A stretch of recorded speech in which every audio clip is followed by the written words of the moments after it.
आज हम करने वाले हैं इंग्लिश की यूनिट 1 का topic 1 which is close reading.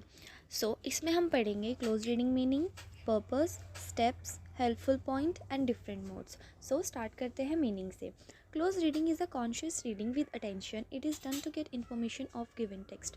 Close reading हम करते हैं जब हम कॉन्शियसली रीडिंग करते हैं अपनी फुली अटेंशन के साथ किसी भी टेक्स्ट की इन्फॉर्मेशन लेने के लिए। हमें कोई टेक्स्ट दिया हुआ है, उसमें बहुत ज़्यादा इन्फॉर्मेशन है, हम उसको एकदम प्रॉपर अटेंशन के साथ रीडिंग करेंगे जिससे हमें उसकी सारी इन्फॉर्मेशन मिल जाए। Close reading done for the newspaper reading और नॉवल रीडिंग। क्लोज रीडिंग हम न्यूज़पेपर रीडिंग के लिए एंड नॉवल रीडिंग के लिए करते हैं।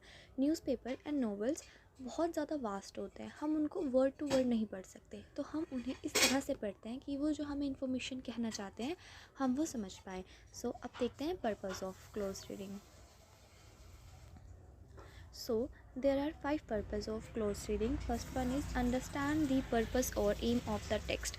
Close reading हम इसलिए करते हैं जिससे हमें टेक्स्ट का एम पता लग जाए कि एटलीस्ट वो हमें कहना क्या चाहता है। Next one is understand cause and effect relationship.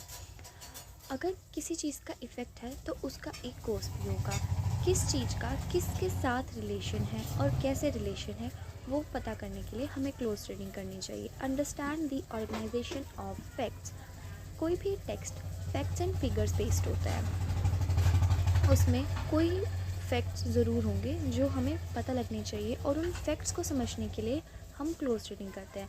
Interrupt information in the text. Text में बहुत सारी इन्फॉर्मेशन होती है, उनको अच्छे से इंटरप्ट करने के लिए, अंडरस्टैंड करने के लिए हमें क्लोज रीडिंग करनी चाहिए। इनफर दी हिडन मीनिंग। हमें टेक्स्ट में इंफॉर्मेशन एंड मीनिंग डायरेक्टली नहीं दी जाएंगी, इनडायरेक्टली दी जाएंगी। उनको इन्फर करने के लिए, उनको अंडरस्टैंड करने के लिए हमें क्लोज रीडिंग प्रॉपर करनी चाहिए। Next steps involved in close reading. There are 3 steps in close reading. First one is for overall view, next one is for underline, and third one for notes. First step is read the text for an overall view. Read the text in minutes for getting an overall view of text. Focus on later. First step हमें बताता है कि हमें सिर्फ text को overall read करना है, सिर्फ उसका एक व्यू लेने के लिए, उसका सिर्फ टॉपिक कंफर्म करने के लिए कि एटलीस्ट ये जो टेक्स्ट है ये किसके बारे में है। Next one is reading the text actively. जब हम उसको एक बार अच्छे से पढ़ लेंगे, क्विक रीडिंग कर लेंगे, फिर हम उसको रीड करेंगे, इसको कॉन्शियसली रीडिंग करेंगे। Now read text consciously and underline the important parts of sentences, keyword और फ्रेजेस। हम उसको जब रीड करेंगे तो हम उसको कॉन्शियसली साथ करेंगे और जो इंपॉर्टेंट वर्ड्स और जो सेंटेंसेस लगेंगे हम उनको अंडरलाइन कर लेंगे। Next one is taking pose for reflection. अब हमने उसको पढ़ लिया, दोबारा पढ़ लिया, अंडरलाइन कर लिया, तो अब हम अपनी नॉलेजमेंट चेक करने के लिए उसमें पोज लेंगे और हम खुद से ट्राई करेंगे कि हमने क्या पढ़ा है, लाइक उसको नोट्स बना लेंगे या फिर एक दिन क्विक रिवाइज कर लेंगे।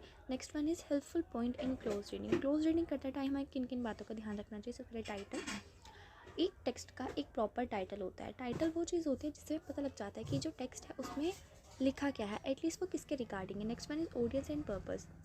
हर टेक्स्ट एक स्पेसिफिक ऑडियंस के लिए होता है। जैसे कि अगर कोई मॉरल की बात करें, अगर कोई टेक्स्ट मॉरलिटी बेस्ड है तो वो छोटे बच्चों के लिए होगा, और अगर कोई वार्निंग है जैसे कि सिगरेट्स आर डेंजरस, ये होगा अडल्ट्स के लिए।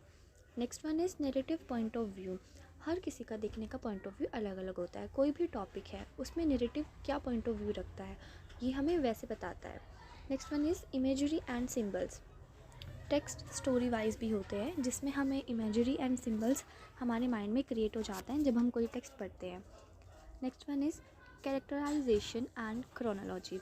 कोई भी टेक्स्ट एक ऑर्डर में, एक सीक्वेंस में होगा, लाइक फिर टाइम बेस्ड होगा, एक्शन बेस्ड होगा, ये उसी ऑर्डर की बात कर रहे हैं। Next one is punctuation, syntax and dictions. ये हमें डिस्क्राइब करता है कि उसमें ऐसे कुछ इंटरेस्टिंग वर्ड की फ्रेजेस होंगे जो हमें टेक्स्ट को पढ़ने में और इंटरेस्ट एंड क्यूरियोसिटी ग्रो करेंगे। Next one is contradiction and inconsistency. ये हम ऐसा कह सकते हैं कि कोई टेक्स्ट फ्रेजेस डायरेक्टली हमें ना सब कुछ नहीं लिखा होता, वहाँ पे बहुत सारी इनकन्सिस्टेंसीज होती हैं। कुछ होती है इंटेंशनली, कुछ होती है अनइंटेंशनली। जैसे कि जो बाहुबली मूवी है उसमें इनकन्सिस्टेंसी है स्टोरी टेलिंग में, वो जस्ट बिकॉज ऑफ रीडर की क्यूरियोसिटी बढ़ाने के लिए। और कुछ होती है कि हमने इनडायरेक्टली डाल दी, हमने अनजाने में डाल दी, ये हमें ऐसे शो करता है कि जो राइटर है उसको नॉलेज नहीं है और उसको लिखना नहीं आता, बिकॉज कुछ होती हैं कि जो गलती से बन जाती हैं, जो इनकन्सिस्टेंस होती हैं, ये रीडर पे एक गलत इफ़ेक्ट डालती है। Next one is modes of close reading. हमें एग्ज़ाम में एक डायग्राम दे दिया जाएगा, हमें उस पर बेस टेक्स्ट लिखना है। तो सबसे पहले हम उस डायग्राम को रीड करेंगे, उसको छोटे छोटे ब्लॉक्स में तोड़ लेंगे और उसको टॉप टू बॉटम एक्सप्लेन करने की कोशिश करेंगे। For example there is a hierarchy in schools and colleges. सबसे पहले हम उसको टॉप से पढ़ेंगे, देन हम उसको नीचे नीचे समझाते चले जाएंगे। Next one is representing text x diagram. हमें एग्ज़ाम में एक टेक्स्ट दे दिया जाएगा जिसे हमें डायग्राम में कन्वर्ट करना है। तो सबसे पहले हम कोई भी टेक्स्ट का कंट्रोलिंग आइडिया ढूंढ लेंगे, उसके बुलेट पॉइंट्स बना लेंगे और फिर उसको डायग्राम में रिप्रेजेंट कर लेंगे। Next one is self check questionnaires.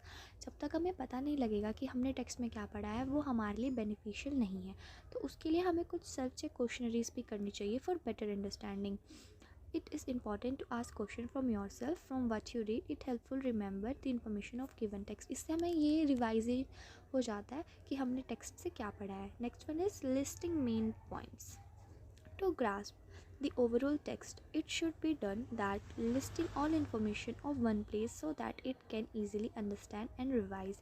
हमें जो सारी इन्फॉर्मेशन हमने देखी है, लर्न करी है, हमें उसे नोट कर लेनी चाहिए, क्योंकि इससे हमें अच्छा रिवाइज हो जाता है कि हमने अभी क्या पढ़ा है। सो गाइस, ये था हमारा इंग्लिश की यूनिट 1 का टॉपिक 1 क्लोज रीडिंग। अब नेक्स्ट वीडियो में हम करेंगे कॉम्प्रिहेंसिव। Until stay safe.